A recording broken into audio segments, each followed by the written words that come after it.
welcome to the first section of notes on conic sections. Today we're going to talk about parabolas. So when looking at parabolas as conic sections, we redefine a parabola using words rather than just an equation. So a parabola is a set of all points in a plane that are the same distance from a fixed line and a fixed point, not on the line. The fixed point is called the focus, and the fixed line is called the directrix. The line through the focus and perpendicular to the directrix is the axis of symmetry. So using this definition, we can look at parabolas that are both vertical and horizontal. So vertical parabolas either open up or down. This is what we usually would see. So there's really not much to this. Your directrix is this horizontal line. So if your directrix is horizontal, it means that the parabola is vertical. And then your focus is right here. So this is the directrix, this is the focus, and then you have this P distance. So P is equal to the distance between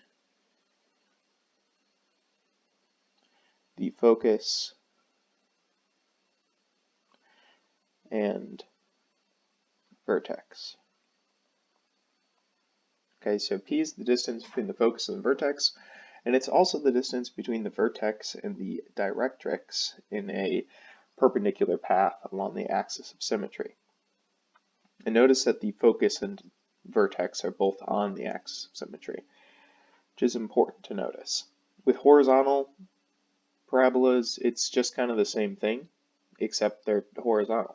So your axis of symmetry is horizontal, and your vertex is, or your directrix is vertical. But your P is still that distance between the focus and the vertex. So there's a lot of properties between these two things. And this looks like a bunch of words, but really I just gave you two special cases. So these both have vertices at 0, 0. Okay, so there's no horizontal or vertical transformations. And the big thing you want to look for is the x squared or the y squared. Okay, and there's another formula here. It's x equals y squared over 4p. Okay, same equations here. It's just manipulating it a little bit. But if there's an x squared, it's a vertical parabola. So write down vert right here. If it's a y squared, it's a horizontal parabola. So write down horizontal there. And then these things get more complicated as you go through and manipulate the equations with transformations. Okay, so left and right transformations are going to move the focus and the directrix based on the k value. Okay, so your k value changes that. Remember, k is your up and down transformation. So this is a, because this is x squared, this is a vertical parabola. Okay, and then you get these crazy formulas. Now, do you need to memorize the formulas? No, not really, but you should be able to recognize them. Do you need to remember these things? Okay, there's all these formulas here that tell you where the directrix is, given a certain formula, and given a certain focus, and all that kind of stuff. You don't really need to remember them. Okay, it's a horizontal parabola, by the way. You don't really need to remember them. But I know some of you guys like to go through and memorize things. If you want to memorize all those, that would make sense, but you can kind of figure it out from a picture, which we'll see in the next examples. Okay. At this time, we're going to go to Desmos, and you guys are going to check out me showing you a little bit more about the relationship between our parabolas and that word thing before we get into some examples. Alright guys, as promised, here's a wonderful little Desmos thingy. Okay, so we can see what these parabolas look like and how they change based on all the stuff going on. So here's a vertical parabola. Okay, see how it opens up and down? Green thing's the parabola. It's very exciting. Okay, so now the cool thing, and the thing that I wanted to show you is that as you change P, the focal distance, these things change the stretch and shrink of our parabola, and then I can flip it upside down too. So you can see the parabola opens downwards when p is negative and upwards when p is positive. Okay, now the cool thing is this h moves it left and right, and k moves it up and down. Okay, so if I have a vertex at 3, 5, then my p will change even though that vertex is the same thing. So I can change p and keep the vertex in the same spot. Okay, there's lots of cool stuff with this. This works for horizontal parabolas as well. Let's look at some of those. Okay, so horizontal parabolas, you can see it opens to the right when p is positive. When p is negative, it opens to the left. And that p is still that same distance, so opening really, really wide when it's a really big negative number, and really, really wide when it's a really, really positive number. And then it gets narrower when you get below 1. But 1 is kind of the perfect spot. Okay, and our transformations, h still moves left and right, and k still moves up and down. And this just figures out the placement of a vertex. So if we want a vertex at 2, negative 4, almost there, there we go.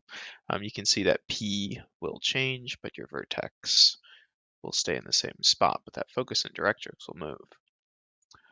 Okay, let's go back to the vertical real quick. Put these back at 0, 0.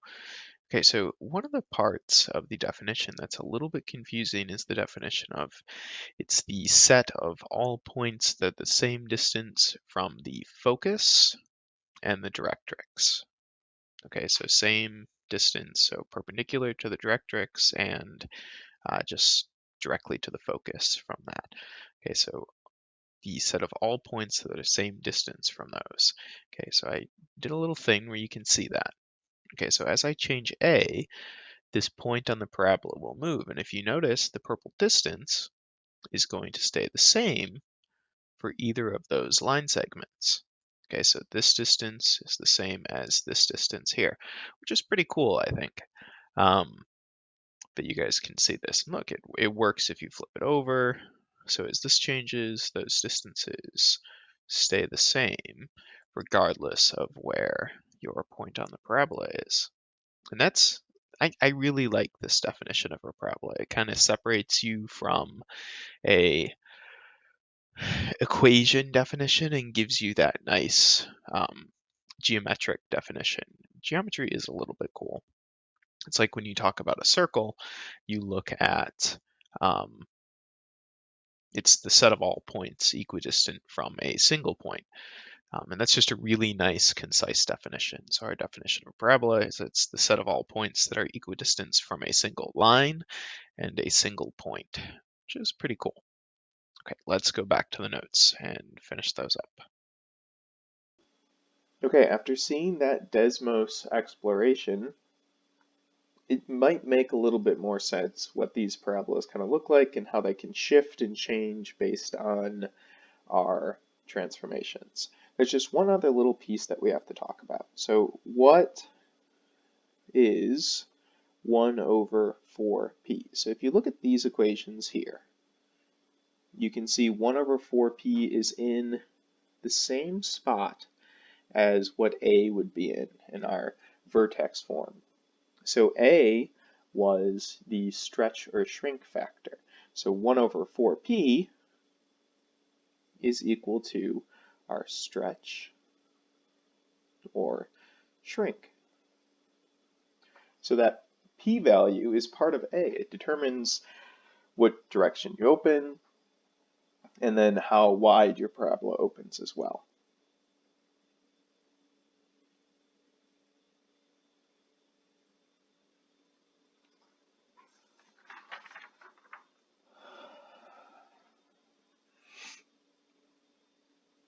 All right, let's look at some practice problems with parabolas.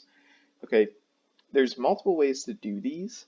I try and go back to making a picture most of the time, and I think in conics it makes sense to draw a picture as often as you can because it can really help you understand what's going on. So it says write an equation of a parabola with a vertex at the origin and a focus at -5, 0. So I have a vertex at 0, 0, and a focus at -5, 0. Okay, so now if I draw a little picture of this, so vertex is right here, and then a focus is at 1, 2, 3, 4, 5, right here, then I know this parabola is going to look something like this. Okay, it's going to open to the left and be horizontal because it opens towards the focus. So I need to know my p-value. P in this case is just -5. Okay, if I know p, and I also know that it's a horizontal parabola, I can use my equations from up here. Okay, so I got y squared equals 4px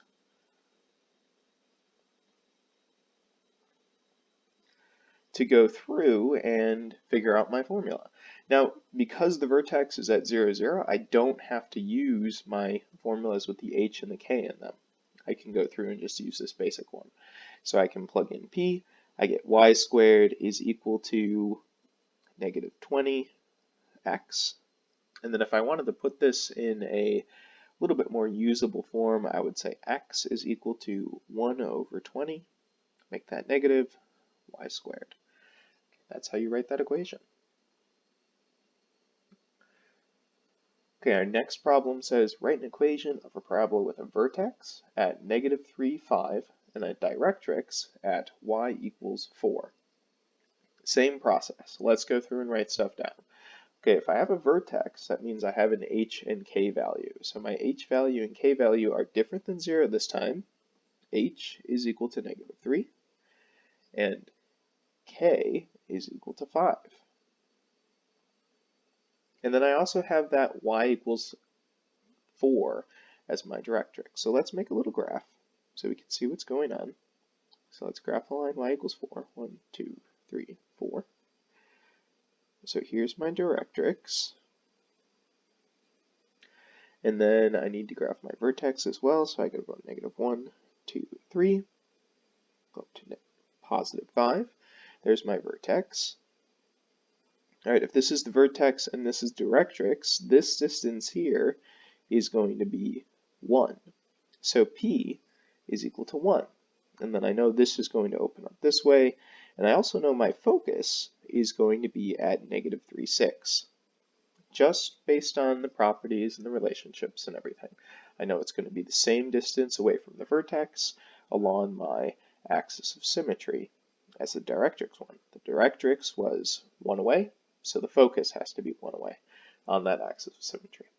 Okay, if I know P equals 1 and I know H and K, I can use that formula. Remember my formula was y equals 1 over 4P times x minus h squared plus k. And you just plug everything in. This becomes y equals 1/4 times x plus 3, because h was negative, plus 5. There we go. There's our formula right there. Nothing too crazy. All right, number 3. Says identify the focus and directrix of the graph of the equation y equals -1/16 x squared. Well, if you remember to that little side note, I said the a value of your equation, so this -1/16, is the same thing as a equals 1 over 4p. So if I know that a is -1/16, I also know that a is 1 over 4p, and I can set these two things equal. So I can do -1/16 is equal to 1 over 4p, and then by inspection I can see that p has to be -4. And then I can go through and find my vertex and focus. So my vertex is going to be at 0, 0. Okay, so I want to start with the vertex because that lets me go through and find my focus and directrix really easy. So if my vertex is at 0, 0, that means my focus, because it's a vertical parabola, okay, we can kind of draw a picture to see what this looks like. Okay, my vertex is at 0, 0, and then P is -4, but it's opening downwards, so this is the location of my focus, and this is the location of my directrix. So my focus is at -4, oh, not -4 comma 0, we all make mistakes. It's going to be at 0 comma -4. And my directrix is going to be at y equals 4. So that's kind of how you go through and do this. It's very, very straightforward. You're really following some equations, and you guys are going to need to practice figuring out how these equations work, because they're only going to get more complicated from here on out. But they're all very similar, because it's all conic sections. They all look very similar. Okay, this is where it gets fun. All right, where I give you an equation that's not in vertex form and is instead in what we call standard form. Okay, where it's all the x's and such on one side and it's equal to 0. Okay, our first step in this situation is to go through and turn it into our vertex form. Okay, the way we have to do this is by completing the square. So let's do that. So I got x squared minus 6x. I'm going to leave a space. I'm going to leave a space, and I'm going to move this y over. So I got equals y. All right, how do I complete the square with x squared minus 2x? Well, I do -6 divided by 2 is 3, and then 3 squared is 9. So I'm going to add 9 here, and then I have to subtract 9 from right here. All right, this becomes x plus 3. Oh no, not x plus 3, x minus 3 squared. And then this is just plus 4, and this is equal to y. And now everything is in the form that we would use to graph, our vertex form. All right, let's go through and rewrite this as, well, no, we can just leave it like that. But what's p going to be? Well, what's the value right here? Well, it's 1, so 1 equals 1 over 4p, which means that p is equal to 1/4. Okay, if I know p, I can find everything else. Okay. First question is, where is my vertex? The vertex is really easy. It's at 3, 4.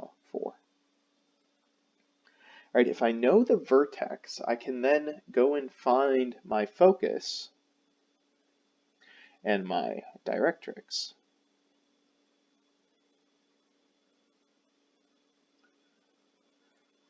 To find the focus, what we want to do is we want to think, okay, if p is 1/4 and it's vertical, what's going to change? The x value or the y value of my vertex? Well, the y value is going to change because I'm going to be moving upwards from the vertex. So the focus is going to be the point 3, 4 and 1/4. And then to find my directrix, I'm going to take the y value of the vertex and subtract 1/4 from it. So it becomes y equals 3 3/4. And then you can go through and use these values to create a decent graph. So there's my vertex. My focus is like right there. And then my directrix is somewhere here. Open upwards like this. I'm not actually going to ask you guys to graph these things by hand all that much because you don't have any computers. So instead, we're going to do this probably in a project. Don't worry about it so much. The big thing is finding the vertex, focus, and directrix from our standard form rather than in that vertex form. Okay, next problem. Notice how there is a negative 12x here. Let's move that over. So I got y squared plus 4y. I'm going to leave a space because I know I'm going to be completing the square. Another space. This becomes positive 12x. Okay. Now all you want to do is go through and complete the square. So I got to put a 4 here, minus 4 right there, and this becomes y plus 2 quantity squared, and then this is going to be minus 36 is equal to 12x. Divide both sides by 12, and end up with 1/12 times y plus 2 squared, but then I also have to divide this by 12, so I get negative 3. Okay, once it's in this form, it's equal to x. Once it's in this form, I can find p by saying 1 over 4p is equal to 1 over 12. I know that p is 3. Once you know p, start with your vertex. So the vertex is negative 2, comma, negative 3. And then your directrix is going to be, I don't know what I was spelling there. It definitely was not directrix.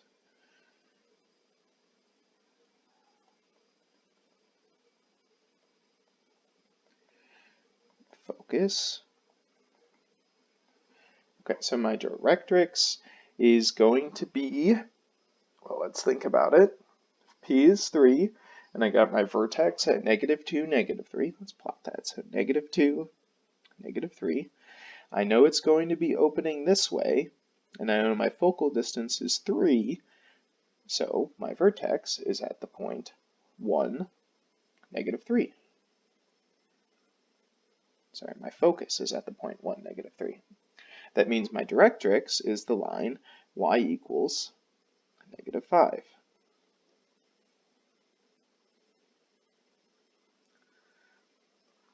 And there we go. There's a nice little graph.